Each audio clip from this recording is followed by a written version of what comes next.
forget about the money, forget about all the things. Like all that will come if you love what you do every day and you're willing to go and go through the hard times and pivot and test things out and make mistakes.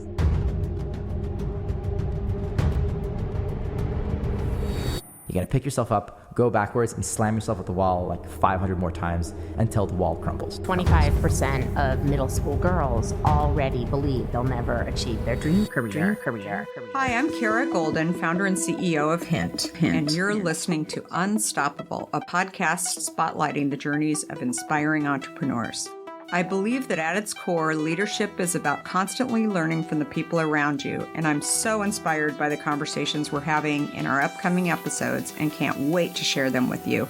This season, some of my guests include Andrew Dudham, founder of Hims, Erica Nardini, CEO of Barstool Sports, Danielle Dubois and Whitney Tingle, co-founders of Sakara Life, and much, much more.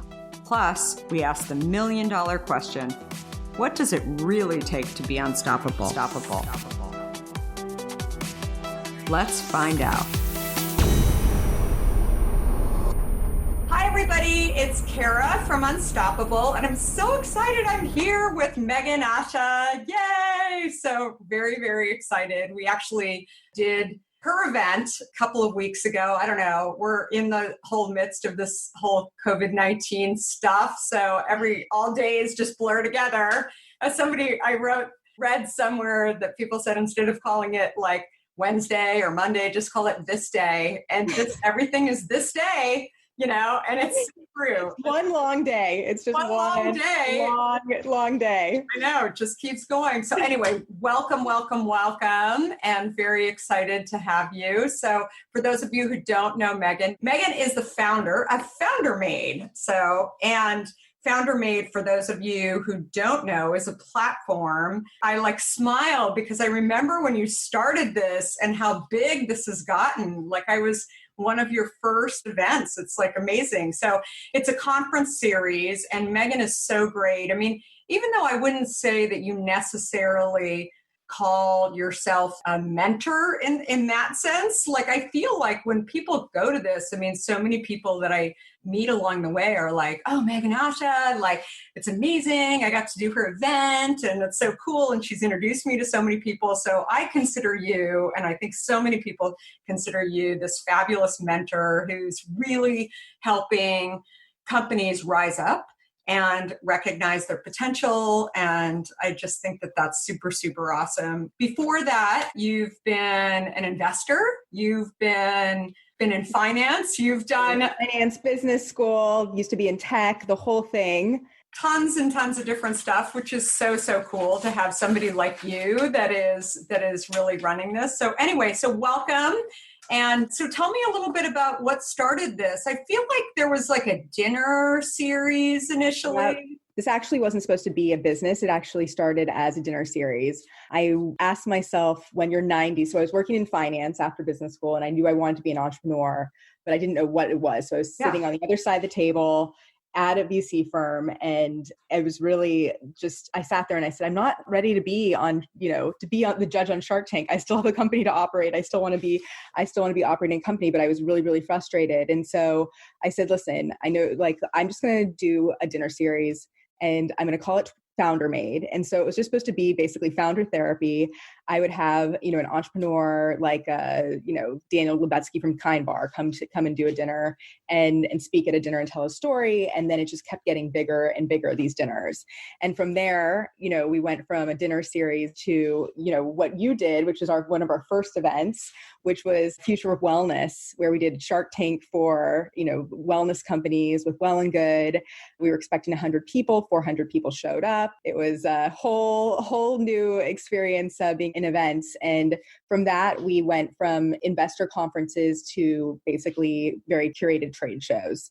So we've been doing these discovery shows where we discover the best consumer brands in food, wellness, and beauty. And then we do everything from retailer one-on-ones, investor one-on-ones, media one-on-ones. And we also have a whole showcase where attendees can touch, taste, see, experience every type of product, and also learn from the founders like you, Kara, who have been there, done that, and, have crushed it. So, my whole goal is to, help these brands that are, starting out or in process of getting bigger, help them and connect them and help them, show them the ropes. So I guess it's mentorship, but. So is it typically like pre-money, or are most of these companies, like, where are they in their stage? Great question. So a FounderMade company, we have it's usually companies that are 2 million in revenue or above, segment defining. So think like Hint Water, how it's created a whole different vertical of the water industry, or Sir Kensington's ketchup, where you would think, a certain ketchup we thought was just ketchup. And then they created, a certain different segment. And then also mission driven. We really like to work with highly mission driven brands that have that, because that's the thing that I think especially now, consumers really get behind is, a brand and an entrepreneur on a mission to do good in the world. That's awesome. And it's not just food and beverage too. You're also doing beauty and product companies. And we've had a bunch of different things, but basically awesome. It's like if you're an inventor of a product in these verticals, then, showcase at our shows. So, and you started doing it in New York, but then Los Angeles, you've got the beauty conferences have been in LA, right? Yep. We do 2 big shows a year, one on the East Coast and one in Santa Monica. That's awesome. And then your first virtual, so you guys decided we're going virtual. So with all that's happened in tandem, we also launched a wholesale marketplace where brands and independent retailers basically can transact. So we have a lot of our brands from our shows that are on our marketplace, and we get orders from around the country, which is so cool to see. I love it. But then with everything that just happened with this, pandemic, we decided to bring the show to our community. So we're doing almost like trade show in a box, where you can discover the top, 10 to 20 products from our show. And then you see a day's worth of content, workshops, education, showcases from the brands, how-tos. So that's something that we're launching in June. That's awesome. I feel like you guys did not even miss a beat on that. You were on that so fast. I mean, now I hear more and more entrepreneurs are sort of surfacing, saying gosh, how do I, pivot my event company? How do I do this? And so I think you guys were just ahead of it, but I think it's really aspiring to sort of, just watch what you've done, because I mean, it's really speaks to being an entrepreneur, which is exactly what you are. I mean, you're an awesome entrepreneur. You, like I said, you're dealing with a lot of entrepreneurs, but you're really, about getting up in the morning and saying, okay, now what, and which I think is awesome. Well, I think also when the world's changed so dramatically and there's so much ambiguity, I think for entrepreneurs, it's already ambiguous when you're an entrepreneur to every day create certain structures and goals to get to what you want to create in the world.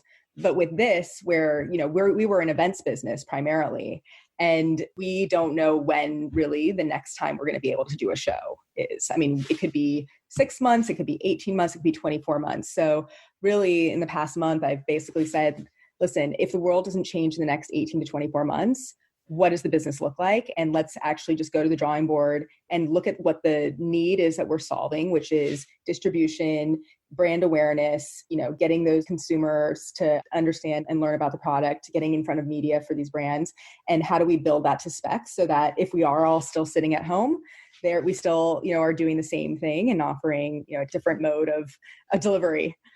Yeah, no, absolutely. And I think ultimately, I mean, this world will open up a lot more contacts for you. I mean, there's a lot of people that there's lots of people that have heard about you, but there's probably a lot of people that haven't heard about you that couldn't even imagine traveling. They're an entrepreneur, but they couldn't travel, to New York for one of your events, or Los Angeles or whatever. And maybe they're even sitting in another country, right? Where Who knows, right? Whether or not they'll be able to travel anytime soon. And so I think this is a huge opportunity, and one that you just have already jumped on, but I think you're really proving it out too, that I think it's a possibility, which is super, super awesome. What do you hear is kind of the biggest challenge for entrepreneurs? I mean, obviously there's this whole event that we're going through right now. What do you think is the biggest challenge that entrepreneurs have? Do you feel like it's consistent across categories, or? I think that especially when you're leading a company, the feeling of sometimes feeling like you need to know the answers and loneliness, or just thinking that you're alone in building or your hardships, is something that I think is something that every single entrepreneur or business leader goes through, where you think, you're put in the CEO position and you're supposed to know all the answers immediately. And you're supposed to know, and you're supposed to build something from dust. And I'm sure, Kara, you can probably attest to this. Like, people all look at you and they're like, wait, no, but you should know this, this, and this. Or if you're launching a new product, it's like, well, wait, you should know how the world's going to, how it's going to embrace the product that you just, came up with in your brain. So I think that to me is like one of the biggest challenges is, it's lonely trying to, or not lonely, but it's challenging to build a company. And if you don't have the right support system in place, and the right, whether it's fellow entrepreneurs that you can share your own story with, or, and this is what I love about, what we're building, is having entrepreneurs like you share your story and actually tell the real truth of how hard it was, and, the front learnings that you had to go through, and yet still making it, after, 15 years of being in business. I think that's just something that I think across the board, no matter what business you're in, every leader is struggling with. Yeah, no, I think that's true. I feel like when I meet people at your event or, just out, I think that the majority of them kind of know the answer, right? But they also need confirmation, whether that's like, I feel like, yes, I might, tell them something that they don't know, but so much of the time I feel like it's more like a gut check. Like, okay, all right, that wasn't, I can do this, or, I don't need to go hire lots of people. Or, I feel like when I talk to so many people too, it's like, they're out raising money and they can't raise money. And then, they ask me like, or I'm like, how much do you want to raise? And they tell me, and I'm like, oh, so, that seems like a lot of money. What are you going to use it for? And they're like, well, 30% of it's for marketing or whatever. I'm like, you guys don't even have a product yet. Like, what? Just take it easy. Like, and they're like, that's what I was thinking too. But everybody tells me like, go and do this kind of stuff. So I feel like your shows, your events, virtual or, or not, I feel like are really helping people to sort things out. Does that make sense? Or, I think that's like such a big thing. And everyone's looking for, or at least at a certain point, people are looking for the business whisperer. I used to do that when I was trying to figure out what I wanted to do with my career. I'd go to all these business seminars and I would literally sit in the front row. And then after I'd accost the guy that was leading the business seminar, and I'd be like, well, listen, I'm working on this idea, and this idea. Which idea should I do? I was green and I didn't realize that like the actual thing that you're supposed to do in the world will find you. And it may not look at first like what you won't even know what it is until you actually are doing it. And so, but me continuing to like look for outside approval or look for people to tell me, it's one thing to listen to people's stories and get advice, but you really do have to come to your own center and your own spirit to get and to be really like, you have to love what you do every single day. Forget about the money, forget about all the things. Like you really do have to come to the table. All that will come if you love what you do every day and you're willing to go and go through the hard times and pivot and, test things out and make mistakes. So yeah, absolutely. I totally agree. So you as a founder, but also dealing with so many entrepreneurs that are out there, like, what do you think are the key? How do you manage through this time? Like, what do you think are like the key things to like, believe? And like, where do you have to get your head into this zone? I think is what I like to think of it as. How do you, what do you think are like the key things, especially for somebody who's never been through something like this and running a company? Yeah. I think the number one thing is be kind to yourself right now, because we don't know how we're processing all this information. We're going to look back in 5 years or 3 years and we're going to be like, whoa, everybody had a psychological, like we were all hit psychologically, emotionally, economically with something that we can't even comprehend. So if you're even just, a human, if you're having emotional reactions or if you're up or down, you're seeing things that are happening or you're reading the news too much or whatever it is that you're going through, just be kind and gentle to yourself because this is unprecedented. This is something that I think the human brain can barely, really comprehend. And I think that is like the worst thing to do right now as a leader is to beat yourself up while you're also going through an emotional experience navigating Totally agree. time. Like, it's like what you're going to sit and try to push your company, push yourself into things when, sometimes actually the clarity comes when you lean back and you take a step back and you actually are looking at things in a way where this will pass, but know that the world is probably going to be different. But this is going to pass, but you can't just keep pushing. Like I know when we came beginning of March, when everything hit, I was like trying to push. I think our whole team was trying to push the events and trying to just make things right and make things what it was in February. And it just didn't stick. Mm-hmm. And it was really, I think, really challenging for all of us to just try to like fit a square peg, in a round hole. So I think number one, be kind to yourself. Number two, take a step back and look at what the world is and what needs you're filling. And then from there, you can start to build again. But I think you can't do anything if you're not good and not solid with yourself first. Yeah, no, I think that's really, really important. I found myself writing a lot more.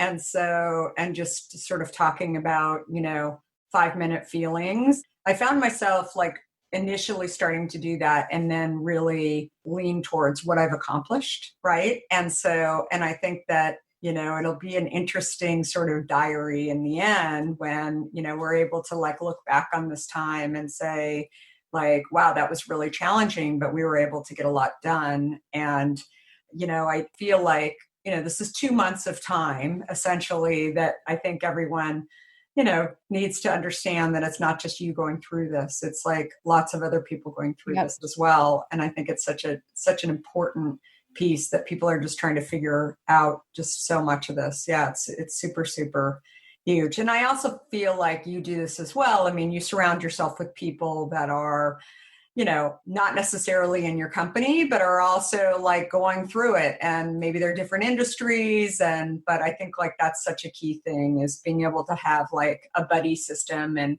say like, hey, how are you doing? Is everything okay? And I think that's so, so key. I think the writing is so key. And I love that you're writing about your accomplishments too through this time. I actually was also at one point, I was like, I'm just going to write it almost in future tense, how the business was going to change after, like how I'm basically navigating the business and how I'm going to lead through this time. Almost like, you usually people will write like what their future life that they want is. And so I was like, I'm going to write myself through this time and how we're going to pivot the business and how we're going to make it through and kind of write that story. So then I can basically have that almost as a vision or internally as I'm navigating the next, I think you're such a huge runner as well. So like how many marathons have you done now? Oh my God. My goal was to do a marathon in every continent and I'm missing Africa. And that was what I was going to do in June. Oh but my God. No Africa this year apparently. But yeah, I've done marathons on most of the continents. And do you typically go by yourself? I have done, yes, typically I will. And I used to do it so type A. I would go for 4 days and I would literally like get in, like I did Mount Fuji and that's in Japan. I went and I flew in, Thursday, ran it on, Sunday and left on Monday night. It's just like, it was very type A. Sometimes I think to myself, why so type A? Can't you just, Have you always been a runner or was this? No, I don't like running at all. Yeah. I love traveling and I love seeing a city. And I think that running, especially if you do like the Paris Marathon, if there's one marathon that you should do before you die, or even just walk it, the Paris Marathon is amazing. And I think you can see a city in like a short amount of time because they always make the routes. That's they just true. Hit all the right places. Yeah. In Paris, you run down the Champs-Élysées, you do the Louvre. Yeah. I mean, it's amazing. I would do that one again. So that's awesome. You're still training though, right? Yeah. And there's like, I call it a runcation. So it's like the way of getting away from work. But, you start thinking about, all the things you want to build and while you're running, and then you're like, wait, I'm running Patagonia, and how is my life like this? This is amazing. I'm like in this amazing thing with all these humans, and some people are, disabled and they're still running. Like, it's just the human spirit that's really inspiring. I love it. That is so awesome. So I love that you have this passion that is totally outside of work. Keep up with that, because that's so key. It's like a release, and that's awesome. That's super, super great that you're doing that too. That's very fun. So you got to come out to San Francisco though and do the San Francisco Marathon, the next one that comes up. That'd be super awesome. I mean, what's the next couple of weeks for you? Like, do you guys have another event coming up, or you're doing them weekly, right? We're doing the weekly virtual. So we're doing power hours every week. Our next one is with the founder of TRX. Then we have Credo, the founder of Credo, and, a bunch of like other, founder of Hourglass Cosmetics and Milk Cosmetics. So, I mean, really like interesting founder talks. I love it. And then we're going to be doing our discovery show at home, where it's like the future of wellness. And we'll be doing that at the end of June. That's so great. So I ask people two more questions. One is, what is your favorite hint flavor? Because I wish I could offer you one over there. So I have a bunch of hint downstairs. So watermelon is mine. I love that. I love the watermelon as well. Yeah, it's super, super yummy. So yeah, I love it. And then what makes you unstoppable? I was voted most spirited in high school. And I think that my spirit towards being excited about what other people do and helping them build is the thing that makes me unstoppable. I love it. I can't even not imagine you being the most spirited person. So you're like, that's awesome. That's so, so great. So, well, listen, thank you so much, Meghan. And where can people find you? You can find us at FounderMade.com, and then at FounderMade on Instagram, and at Meghan Asha. And Meghan with an H. MEGHAN ASHA. Yes. Yeah. Awesome. Well, thanks so much, Meghan. Stay well. Thanks, Kara. See you soon.